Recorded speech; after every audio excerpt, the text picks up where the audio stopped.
இந்திய அரசியலமைப்பு சட்டத்தில் இதுவரைக்கும் 106 சட்ட திருத்தம் பண்ணியிருக்காங்க. அதில் 106வது சட்ட திருத்தம் என்ன அப்படின்னா பெண்களுக்கான இடஒதுக்கீடு. பெண்களுக்கான இடஒதுக்கீடுனா எங்கெங்கெல்லாம் கொடுக்குறாங்க அப்படின்னு பார்த்தீங்கன்னா, ஒரு மாநிலத்தில் இருக்கக்கூடிய சட்டமன்ற பேரவையிலையும், ஒரு பாராளுமன்றத்தில் இருக்கக்கூடிய மக்களவை அதாவது லோக்சபாவிலையும் பெண்களுக்கு 33% இடஒதுக்கீடு தரப்போகிறதா சொல்லியிருக்காங்க. பிரசிடெண்ட் கூட ஒப்புதல் பண்ணிட்டாங்க. ஆனாலும் ஏன் நிறுத்தி வச்சுருக்காங்க அப்படின்னு பார்த்தீங்கன்னா, தொகுதி மறுசீரமைப்பு பண்ணிவிட்டு அதுக்கப்புறம் தரோம் அப்படின்னு சொல்லிட்டு அதுலேயும் ஒரு செக் வந்து வச்சுருக்காங்க. இப்போ ஏன் இதை சம்மந்தம் இல்லாமல் பார்க்குறோம் அப்படின்னு பார்த்தீங்கன்னா, இந்தியாவில் இது வரைக்கும் 106 சட்ட திருத்தம் பண்ணியிருக்காங்க. அதில் 42வது சட்ட திருத்தம் 1976 ரொம்ப ரொம்ப முக்கியம்.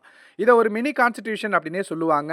அந்த சட்ட திருத்தத்தில் 42வது சட்ட திருத்தம் 1976 வந்து பார்த்தீங்கன்னா ஒரு முக்கியமான விஷயத்தையும் சேர்த்துருப்பாங்க. அது என்ன அப்படின்னு பார்த்தீங்கன்னா அடிப்படை கடமைகள்.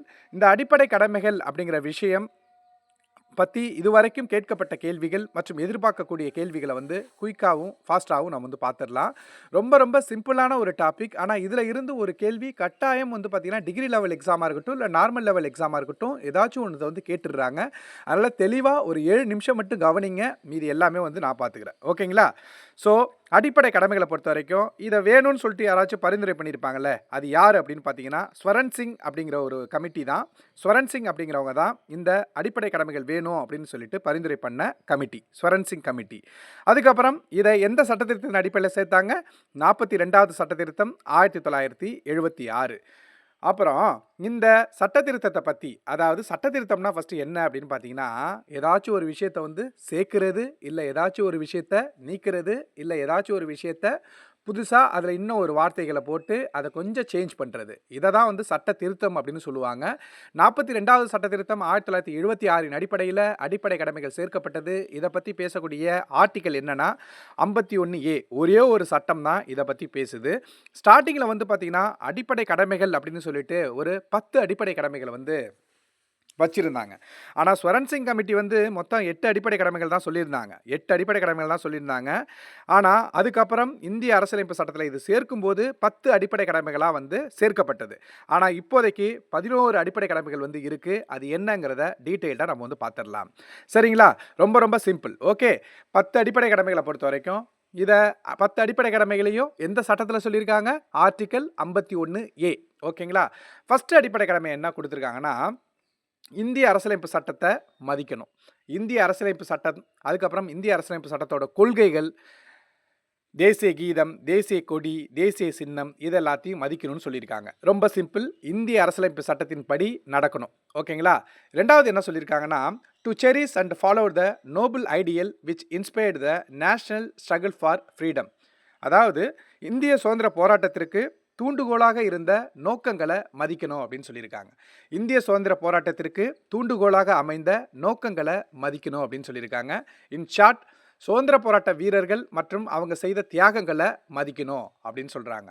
மூணாவது விஷயம் என்னென்னா, to uphold and protect the sovereignty, unity and integrity of India. இந்தியாவுடைய இறையாண்மை, ஒற்றுமை மற்றும் ஒருமைப்பாடை பாதுகாக்கணும் அப்படிங்கிறாங்க. நாலாவது அடிப்படை கடமை என்ன அப்படின்னா, to defend the country and render national service when called upon to do so. அதாவது பாதுகாப்பு, இந்திய பாதுகாப்புக்காக நாட்டுக்கு சேவை தேவைப்பட்டுச்சு அப்படின்னா அதை செய்யணும், ஒவ்வொரு இந்திய குடிமகனும் செய்யணும் அப்படின்னு சொல்லியிருக்காங்க. ஸோ இந்திய அரசியலமைப்பு சட்டத்தை மதிக்கணும், சுதந்திர போராட்ட வீரர்களை மதிக்கணும், ஒருமைப்பாடு, இறையாண்மை, ஒற்றுமை இது எல்லாத்தையும் மதிக்கணும், பாதுகாப்பு தேவைப்படும் போது நாட்டுக்கு சேவையும் செய்யணும். அஞ்சாவது அடிப்படை கடமை என்ன அப்படின்னா, சாதி, சமயம், மொழி, பகுதி இதெல்லாத்தையும் மறந்து பெண்களை வந்து தரக்குறைவாக நடத்துகிறத நிறுத்தி பெண்களை கண்ணியமாக எப்படி நடத்தணும் அப்படிங்கிற எண்ணத்தை வந்து மேம்படுத்தி இந்தியா ஃபுல்லாகவுமே எல்லாருமே சகோதர சகோதரிகளாக நினைக்கணும் அப்படின்னு சொல்கிறாங்க. இது ரொம்ப ரொம்ப முக்கியம். அஞ்சாவது அடிப்படை கடமை என்ன அப்படின்னா, இந்த சாதி, மதம், மொழி, அவங்க எந்த பகுதியில் வாழ்கிறாங்க இதெல்லாத்தையும் மறந்து பெண்களை தரக்குறைவாக நினைக்கிறத நிறுத்திட்டு பெண்களை கண்ணியத்தோடு எப்படி நடத்தலாம் அந்த எண்ணத்தை வந்து மேம்படுத்தி எல்லாருமே வந்து பார்த்திங்கன்னா பிரதர்ஹுட்டாக பெண்களை மதிக்கணும், எல்லாருமே சகோதர சகோதரியாக நினைக்கணும். இன் ஷார்ட், பெண்களை மதிக்கணும். அதை தான் அஞ்சாவது அடிப்படை கடமையாக சொல்லியிருக்காங்க. அடுத்து 6வது அடிப்படை கடமை என்னன்னா, to value and preserve the rich heritage of our composite culture.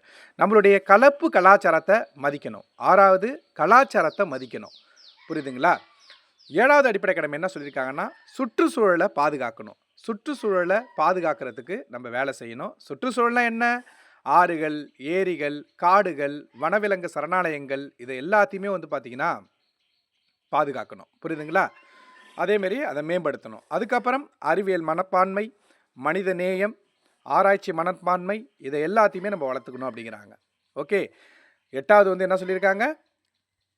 அறிவியல் மனப்பான்மை, ஆராய்ச்சி மனப்பான்மை, மனிதநேயம் இதை எல்லாத்தையுமே வந்து நம்ம வளர்த்துக்கணும் அப்படிங்கிறாங்க. அடுத்து 9வது அடிப்படை கடமை என்னன்னா, to safeguard public property and abjure violence. அதாவது பொது சொத்தை வன்முறையில் ஈடுபடுறதை நிறுத்திட்டு பொது சொத்தை பாதுகாக்கணும். 9வது அடிப்படை கடமை என்னன்னா, பொது சொத்தை பாதுகாக்கணும். ஓகேங்களா? பொது சொத்தை பாதுகாக்கணும். 10வது அடிப்படை கடமை என்ன அப்படின்னா, to strive towards excellence in all sphere of individual and collective activity so that the nation constantly rises to higher level of endeavour and achievement. நம்மளுடைய தனிப்பட்ட செயல்பாடாக இருக்கட்டும், இல்லை கூட்டு செயல்பாடாக இருக்கட்டும், அதை எல்லாத்தையுமே நம்ம வந்து செயல்படுத்தி எது எப்போ சரிபடுமோ அதை அப்போ செயல்படுத்தி இந்தியா வந்து உயர வந்து நம்ம எல்லாருமே பாடுபடணும் அப்படிங்கிறாங்க. தனிப்பட்ட செயல்பாடோ இல்லை கூட்டு செயல்பாடோ எல்லாத்தையும் பண்ணி இந்தியாவை உயர்த்த முயற்சி பண்ணுங்கிறாங்க. 11வது அடிப்படை கடமை 6லேருந்து 14 வயதுக்குட்பட்ட குழந்தைகளை கல்வி பெறும் உரிமையை ஒரு இந்திய குடிமக்களாக இருக்கட்டும் இல்லை அவர்களுடைய பெற்றோர்கள் ஏற்படுத்தி தரணுங்கிறாங்க. இதை பற்றி பேசக்கூடிய சட்டத்திருத்தம் 86வது சட்டத்திருத்தம் 2002. 86வது சட்டத்திருத்தம் 2002 குழந்தைகளுக்கு கல்வி பெறும் உரிமையை வழங்கணும். நன்றி, வணக்கம்.